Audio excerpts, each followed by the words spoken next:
કેળાની વેફર ને બટેકાની વેફર છોકરાઓને બહુ જ ભાવતી હોય છે અને ક્રિસ્પી અને એકદમ ક્રન્ચી વેફર આપણે ઘરે પણ તૈયાર કરી શકીએ 10 મિનિટમાં। અને બટેકાની વેફર જોઈ શકો છો કેટલી સરસ બની છે। એને તમે સુકાવવાની કે પલાળવાની કે બાફવાની કાંઈ જરૂર નથી।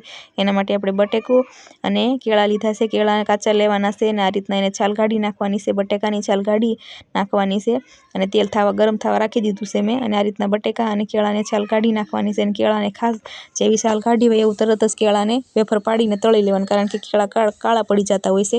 અને આ રીતના એને વેફર પાડી લેવાની છે તેલમાં, ગરમ તેલમાં આપણે તેલ ખૂબ જ ગરમ રાખવાનું। આ રીતના ચાકુને જારા મદદથી આપણે એને ઓલું કરતું હલાવતું રહેવાનું, નકર કેળા ચીપકી જાય છે। હવે આપણે એમાં થોડુંક પાણી અને મીઠું નાખીને આ રીતના એને થોડુંક ઓલું કરવાનું એટલે કેળાની વેફર સરસ તૈયાર થઈ જાય। હવે આપણે બટેકાની વેફર પણ પાડી લઈશું આ રીતના। અને બટેકાની વેફર 3 થી 4 મિનિટ તળશો ને એટલે એકદમ સરસ રીતે તળાઈ જશે અને એકદમ જેવી બજારમાં મળતી હોય ને એવી જ તૈયાર થઈ જશે। અને આ રીતના જોઈ શકો છો કેટલી ક્રિસ્પી